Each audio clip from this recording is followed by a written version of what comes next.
When it comes to the teams and championships in the WWE, I have to ask, tag, who's it?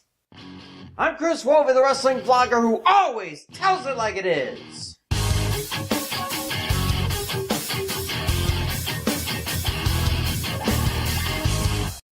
So SmackDown Live seems to have a 6-team tournament to see who faces the New Day at Hell in a Cell for the tag titles.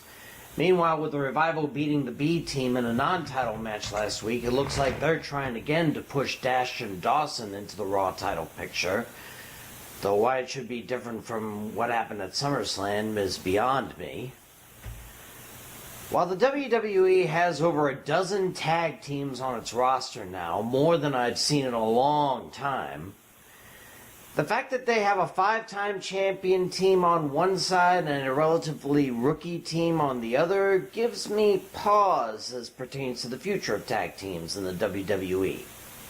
I mean, why aren't the relatively newer teams on either roster given any real sway? Or why aren't more veteran teams at least given a chance? I mean, look at the Raw roster of tag teams, besides the B team and the Revival. There's the Ascension, the Authors of Pain, Heath Slater and Rhino, all former tag title holders in one way or another. But Victor and Connor only show up to suck in battle royals. The first ever SmackDown tag champs can barely get out of WWE main event. And despite having won nearly every match they've been in, Akam and Razor aren't even in contention, it seems. I mean, I can understand they want to build them up a bit more, but come on. That didn't stop the current champs from winning the titles.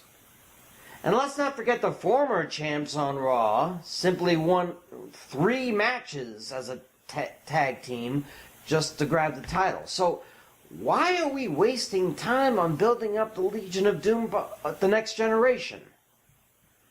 Meanwhile, on SmackDown, the recently returned team of Sheamus and Cesaro proved they can still hang when they beat Gallows and Anderson and the Colons.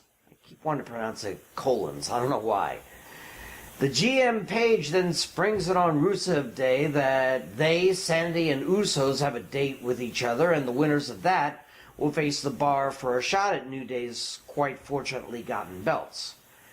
The way the WWE has been treating Sanity lately makes me feel they might have done better with more time in NXT. And the Usos? I think their penitentiary has been downgraded to minimum security. Jimmy and Jay seem to show up for the tournaments and promptly lose, only to pop up when the next one arrives. Now I know the injury to Eric Rowan threw a major monkey wrench in plans, but is that really the best they can do? Sheamus and Cesaro and Rusev in English?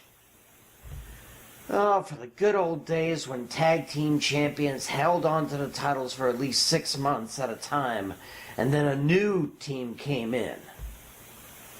Of course, this was well before Raw replaced Saturday night's main event for televised superstar on superstar action, meaning a champ holding on for more than 2 months has worn out their welcome. The problem with that is that the new teams are still too green to take over the helm, so they have to give it back to a former champion team. The only other option is to give it to a team just thrown together by fate and use them as placeholder champions until the new teams are ready. And honestly, neither scenario works for me. No doubt the New Day are entertaining, but to a cynic like me, there's such a thing as too much positivity. And the fact that they keep coming up with new food products, ice cream bars, breakfast cereals, pancakes, just to stay relevant, tells me that Kingston Woods and Big E just might be getting desperate to stick around when at least one of them should have turned on the others long before now. And while the B team has been fighting to get out of near jobber status for years, to give them the titles after only a few legitimate matches just seems a bit rushed for me. Kind of like when Jinder Mahal won the WWE Championship out of the blue last year. Now maybe it's just me, but I look forward to the day when actual teams hold both the titles, and not just thrown together teams, or teams that have seemed to be nothing without a title. Now, if it were up to me, I'd go with either the Authors of Pain or the Revival on Raw and Sanity on SmackDown. Let's give teams who know how to be teams their chance to be champions. Otherwise, you're just wasting talent, like you did with the Vaudevillains. Time to tag in fresh, cohesive blood before we start to wonder why we even have the titles still around. I'm Chris Wolvie, the wrestling blogger who always tells it like it is. See ya.